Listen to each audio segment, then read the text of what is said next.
శ్రీ సాయినాథాయ నమః. శ్రీ సాయి సచ్చరిత్రము 34వ అధ్యాయం. ఊది మహిమ. డాక్టర్ గారి మేనల్లుడు, డాక్టర్ పిళ్ళై, శ్యామ మరదలు, ఇరానీ బాలిక, హార్దా పెద్ద మనిషి, బొంబాయి మహిళ. ఈ అధ్యాయంలో కూడా ఊది మహిమ వర్ణితము. ఊది ధరించినంత మాత్రంన ఎట్టి ఫలములు కలుగునో చూతము. డాక్టర్ గారి మేనల్లుడు. నాసిక్ జిల్లాలోని మాలేగాంలో ఒక డాక్టర్ ఉండెను. ఆయన వైద్యంలో పట్టభద్రులు. వారి మేనల్లుడు నయం కానట్టి రాజకురుపుతో బాధపడుచుండెను. డాక్టర్ గారితో పాటు ఇతర డాక్టర్లు కూడా నయం చేయలేక ప్రయత్నించిరి, ఆపరేషన్ చేసిరి. కానీ ఏమాత్రము మేలు జరగలేదు. కుర్రవాడు మిగుల బాధపడుచుండెను. బంధువులు, స్నేహితులు, తల్లిదండ్రులను దైవ సహాయం కోరిరి. షిరిడి సాయిబాబాను చూడమనిరి. వారి దృష్టిచే అనేక కఠిన రోగములు నయమైనని బోధించిరి. తల్లిదండ్రులు షిరిడికి వచ్చిరి. బాబా పాదములకు సాష్టాంగ నమస్కారం చేసిరి. కుర్రవాణిని బాబా ముందు ఉంచిరి. తమ బిడ్డను కాపాడమని అధిక వినయ గౌరవములతో వేడుకొనిరి. దయార్ద్ర హృదయుడగు బాబా వారిని ఓదార్చి ఇట్లనెను: ఎవరైతే ఈ మసీదుకు వచ్చేదరో వారెన్నడూ ఈ జన్మలో ఏ వ్యాధి చేతనో బాధపడరు. కనుక హాయిగా ఉండుడు. కురుపుపై ఊదిని పూయుడు. ఒక్క వారము రోజులలో నయమగును. దేవుని యందు నమ్మకముంచుడు. ఇది మసీదు కాదు, ద్వారవతి. ఎవరైతే ఇందు కాలు మోపెదరో వారు ఆరోగ్యమును ఆనందమును పొందెదరు. వారి కష్టములు గట్టెక్కును. వారు కుర్రవాణిని బాబా ముందు కూర్చుండబెట్టిరి. బాబా కురుపు మీద తన చేతిని తిప్పాను. ప్రేమాస్పదమైన చూపులను ప్రసరింపజేశాను. రోగి సంతృష్టి చెందెను. ఊదిరాయిగా కురుపు నెమ్మదించెను. కొద్ది రోజుల పిమ్మట మానిపోయాను. తల్లిదండ్రులు కుర్రవాణితో కూడా బాబాకు కృతజ్ఞతలు తెలిపి షిరిడి విరిచిరి. బాబా ఊది ప్రసాదం వల్ల, దయాదృష్టి వల్ల రాచకురుపు మానిపోయినందులకు వారు మిగుల సంతసించిరి. ఈ సంగతి విని కుర్రవాణి మామయ్యకు డాక్టర్ ఆశ్చర్యపడి బొంబాయి పోచు మార్గమున బాబాను చూడకోరెను. కానీ మాలేగాంలో, మన్మాల్లో ఎవరో బాబాకు వ్యతిరేకంగా చెప్పి అతని మనసును విరిచిరి. కావున అతడు షిరిడి పోవటం మానుకొని తిన్నగా బొంబాయి చేరెను. తనకు మిగిలి ఉన్న సెలవులు అలీబాగులో గడపవాలని అనుకొనెను. బొంబాయిలో 3 రాత్రులు వరుసగా ఒక కంఠధ్వని ఇంకనూ నన్ను నమ్మవా అని వినిపించెను. వెంటనే డాక్టర్ తమ మనసు మార్చుకొని షిరిడి పోవ నిశ్చయించుకొనెను. అతడు బొంబాయిలో ఒక రోగికి అంటు జ్వరం చికిత్స చేయుచుండెను. రోగికి నయం కాకుండాను కనుక షిరిడి ప్రయాణము వాయిదా పడెను. కానీ తన మనసులో బాబాను పరీక్షింపదలిచి రోగి యొక్క వ్యాధి ఈనాడు కుదిరినచో రేపే షిరిడి పోయేదను అని అనుకొనెను. జరిగిన చిత్రం ఏమనగా, మనోనిశ్చయం చేసినప్పటికీ జ్వరం తగ్గుట ప్రారంభించి త్వరలో సామాన్య ఉష్ణం దిగాను. డాక్టర్ తన మనోనిశ్చయం ప్రకారం షిరిడికి వెళ్ళాను. బాబా దర్శనం చేసి వారి పాదములకు సాష్టాంగ నమస్కారం అనుచాను. బాబా అతనికి గొప్ప అనుభవం కలుగజేయడిచే అతడు బాబా భక్తుడయ్యాను. అక్కడ 4 రోజులుండి బాబా బూదితోనూ ఆశీర్వచనములతోనూ ఇంటికి వచ్చాను. ఒక పక్షం రోజుల్లో అతనిని బీజాపూర్కు హెచ్చు జీతంపై బదిలీ చేసిరి. అతని మేనల్లుని రోగము ఆ డాక్టర్కు బాబా దర్శనంకు తోడ్పడెను. అప్పటి నుండి అతనికి బాబా ఎందు భక్తి కుదిరాను. డాక్టర్ పిళ్ళై అను అతడు బాబాకు ప్రియభక్తుడు. అతని యందు బాబాకు మిగుల ప్రేమ. బాబా అతన్ని బావు అని పిలిచేవారు. బాబా అతనితో ప్రతి విషయం సంప్రదించేవారు. అతన్ని ఎల్లప్పుడూ చెంతనుంచుకునేవారు. ఒకప్పుడు ఈ డాక్టర్ గినియా పురుగులచే బాధపడను. అతడు కాకాసాహెబ్ దీక్షిత్తుతో బాధ చాలా హెచ్చుగా ఉన్నది. నేను భరించలేకున్నాను. దీనికంటే చావు మేలనిపించుచున్నది. గత జన్మలో చేసిన పాపమును పోగొట్టుకున్నట్టుకై నేను ఈ బాధను అనుభవించుచున్నాను. కాన బాబా వద్దకు పోయి నా బాధను ఆపుచేసి దీనిని రాబోయే 10 జన్మలకు పంచిపెట్టమని వేడదను. దీక్షిత్ బాబా వద్దకు వెళ్ళి ఆ సంగతి చెప్పాను. బాబా మనసు కరిగాను. బాబా దీక్షిత్తుతో ఇట్లనేను: నిర్భయుడుగా ఉండమను. అతడేల 10 జన్మల వరకు బాధపడవలెను. 10 రోజులలో గత జన్మ పాపమును హరింపచేయగలను. నేనిక్కడ ఉండి ఇహపర సౌఖ్యములిచ్చుటకు సిద్ధముగా ఉండా అతడేల చావును కోరవలే. అతని నెవరి వీపుపై విన్నను తీసుకొని రండి. అతని బాధను శాశ్వతముగా నిర్మూలించెదను. ఆ స్థితిలో డాక్టర్ని తెచ్చి బాబా కుడివైపున ఫకీరు బాబా ఎప్పుడు కూర్చుండి చోట కూర్చుండబెట్టిరి. బాబా అతనికి బాలిసినిచ్చి ఇట్లనెను: ఇచ్చట నెమ్మదిగా పరుండి విశ్రాంతి తీసుకొనుము. అసలైన విరుగుడేమనగా గత జన్మ పాపములను అనుభవించి విమోచనమును పొందవలెను. మన కష్టసుఖములకు మనము కర్మయే కారణము. వచ్చిన దానిని ఓర్చుకొనుము. అల్లాయే ఆర్చి తీర్చువాడు. వానినే ఎల్లప్పుడూ ధ్యానించుము. అతడే నీ క్షేమమును చూచును.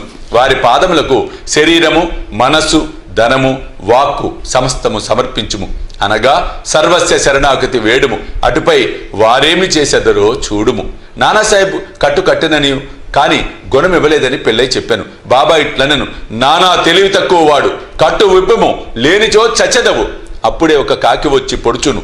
అప్పుడు నీ కురుపు నయమగును. ఆ సంభాషణ జరుగుతుండగా అబ్దుల్ వచ్చి మసీదు శుభ్రం చేసి దీపములు బాగు చేస్తుండగా అతని కాలు సరిగా పెళ్ళై కురుపు మీద హఠాత్తుగా పడెను. కాలు వాచి ఉండెను. దానిపై అబ్దుల్ కాలు పడగానే అందులోంచి 7 పురుగులు ఒక్కసారి బయటపడెను. బాధ భరింపరానిదిగా ఉండెను. డాక్టర్ పెళ్ళై బిగ్గరగా ఏడవసాగాను. కొంతసేపటికి నెమ్మదించెను. అతడి ఏడుపు నవ్వు ఒకటి తర్వాత ఒకటి వచ్చుచుండెను. బాబా ఇట్లనెను, చూడుడు మన అన్న జబ్బు కుదిరి నవ్వుచున్నాడు. పెళ్ళై అనెను, కాకి ఎప్పుడు వచ్చును బాబా అని. బాబా ఇట్లు జవాబిచ్చాను, నీవు కాకిని చూడలేదా? అది తిరిగి రాదు. ఆ అబ్దులే కాకి. ఇప్పుడు నీవు పోయి వాడలో విశ్రాంతి కొనుము, త్వరలో బాగయ్యెదవు. ఊదిపోయిట వలన దాన్ని తినటం వలన ఏ చికిత్స పొందకే, ఔషధం పుచ్చుకొనకే వ్యాధి పూర్తిగా 10 రోజులలో బాబా చెప్పిన ప్రకారము మానెను. శ్యామ మరదలు, శ్యామ తమ్ముడు బాపాజీ సాబుల్ విహిర్ దగ్గర ఉండేవాడు. ఒకనాడు అతని భార్యకు ప్లేగు తగిలెను.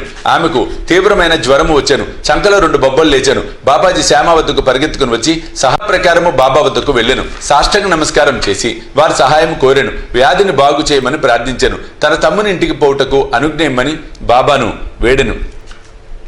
బాబా ఇట్లనెను, ఈ రాత్రి సమయమందు వెళ్ళవద్దు. ఊది పంపము. జ్వరము గాని బొబ్బలను గాని లక్ష్య పెట్ట అవసరము లేదు. మన తండ్రియును యజమానియు ఆ దైవమే. ఆమె వ్యాధి సులభముగా నయమగును. ఇప్పుడు వెళ్ళవద్దు. రేపటి ఉదయము వెళ్ళుము. వెంటనే తిరిగి రమ్ము. శ్యామకు బాబా ఊది యందు సంపూర్ణ విశ్వాసం ఉండెను. బాపాజీ ద్వారా దానిని పంపెను. బొబ్బలపై దానిని పూసి కొంత నీళ్లలో కలిపి త్రాగించిరి. దానిని తీసుకున్న వెంటనే బాగా చెమటలు పట్టెను. జ్వరము తగ్గెను. రోగికి మంచి నిద్ర పట్టెను. మరుసటి ఉదయం తన భార్యకు నయమొకట చూచి బాపాజీ ఆశ్చర్యపడెను. జ్వరము పోయెను. బొబ్బలు మానెను. మరుసటి ఉదయం శ్యామ బాబా ఆజ్ఞ ప్రకారం వెళ్ళగా ఆమె పొయ్యి దగ్గర తేనీరు తయారు చేయుచుండడు చూసి ఆశ్చర్యపడెను. తమ్ముణ్ణి అడుగగా బాబా ఊది ఒక్క రాత్రిలోనే ఆ బొబ్బలను బాగు చేశాను అని చెప్పాను. అప్పుడు ఉదయము వెళ్ళు, త్వరగా రమ్మన్న బాబా మాటల భావము శ్యామ తెలుసుకొనెను. టీ తీసుకొని శ్యామ తిరిగి వచ్చాను. బాబాకు నమస్కరించి ఇట్లనెను, దేవా ఏమి నీ మాట, ఏమి నీ ఆట. మొట్టమొదటి తుఫాను లేపి మాకు అశాంతి కలుగజేసేదవు, తిరిగి దానిని శాంతింపజేసి మాకు నెమ్మదిని ప్రసాదించేదవు. బాబా ఇట్లు జవాబిచ్చాను, కర్మ యొక్క మార్గము చిత్రమైనది. నేనేమి చేయకున్నను నన్నే సర్వమునకు కారణభూతునిగా ఎంచెదరు. అది అదృష్టం బట్టి వచ్చును. నేను సాక్షిభూతుడను మాత్రమే. చేయువాడు ప్రేరేపించువాడు దేవుడే. వారు మిక్కిలి దయార్ద్ర హృదయులు. నేను భగవంతుడను కాను, ప్రభువును కాను. నేను వారి నమ్మకమైన బంటును. వారినెల్లప్పుడూ జ్ఞాపకము చేయుచుందును. ఎవరైతే తమ అహంకారమును పక్కకు తోసి భగవంతుడికి నమస్కరించెదరో, ఎవరు వానిని పూర్తిగా నమ్మెదరో వారి బంధములుడి మోక్షమును పొందెదరు. ఇరాని బాలిక అనుభవం చదువుడు. అతని కుమార్తెకు ప్రతి గంటకు మూర్ఛ వచ్చుచుండెను. మూర్ఛ రాగానే ఆమె మాటలాడుకుండెను. కాళ్ళు చేతులు ముడుచుకొని స్పృహ తప్పి పడిపోవచ్చుండెను. ఏ మందులు ఆమెకు నయం చేయలేదు. ఒక స్నేహితుడు బాబా ఊదిని ఉపయోగించమనెను. విలేపార్లేలో ఉన్న కాకాసాహెబ్ దీక్షిత్ వద్ద ఊది తీసుకుని రమ్మనెను. ఇరానీ వాడు ఊదిని తెచ్చి ప్రతిరోజు నీటిలో కలిపి త్రాగించుచుండెను. మొదటి ప్రతి గంటకు వచ్చి మూర్ఛ 7 గంటలకు ఒకసారి రాసాగాను. కొద్ది రోజుల పిమ్మట పూర్తిగా నెమ్మదించెను. హార్దా పెద్ద మనిషి. హార్దాపుర నివాసియగు వృద్ధుడొకరు మూత్రకోశంలో రాయితో బాధపడుచుండెను. అట్టి రాళ్లు ఆపరేషన్ చేసి తీసేదరు కనుక ఆపరేషన్ చేయించుకోమని సలహా ఇచ్చిరి. అతడు ముసలివాడు, మనోబలము లేనివాడు. ఆపరేషన్కు ఒప్పుకొనుకుండెను. అతని బాధ ఇంకొక రీతిగా బాగు కావలసి ఉండెను. ఆ గ్రామపు ఇనాముదారు అతడికి వచ్చుట తటస్థించెను. అతడు బాబా భక్తుడు. అతని వద్ద బాబా ఊది ఉండెను. స్నేహితులు కొందరు చెప్పగా వృద్ధుని కుమారుడు ఊది తీసుకొని దాని నీళ్లలో కలిపి తండ్రికిచ్చెను. 5 నిమిషములలో ఊది గొనుమిచ్చెను. రాయి కరిగి మూత్రము వెంబడి బయటకు వచ్చాను.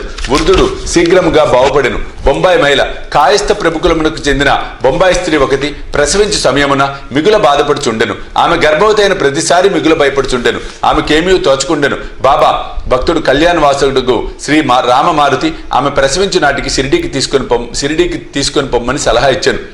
ఆమె గర్భవతి కాగా భార్యాభర్తలు షిరిడీకి వచ్చిరి. కొన్ని మాసములు అక్కడ ఉండిరి. బాబాను పూజించిరి. వారి సాంగత్యం వలన సంపూర్ణ ఫలం పొందిరి. కొన్నాళ్లకు ప్రసవ వేళ వచ్చాను. మామూలుగానే యోనిలో అడ్డు కనిపించెను. ఆమె మిగుల బాధపడెను. ఆమె ఏమి చేయుటకు తోచుకుండెను. బాబాను ధ్యానించెను. ఇరుగు పొరుగు వారు వచ్చి బూదిని నీళ్లలో కలిపి ఇచ్చిరి. 5 నిమిషములలో ఆ స్త్రీ సురక్షితముగా ఎట్టి కష్టము లేకుండా ప్రసవించెను.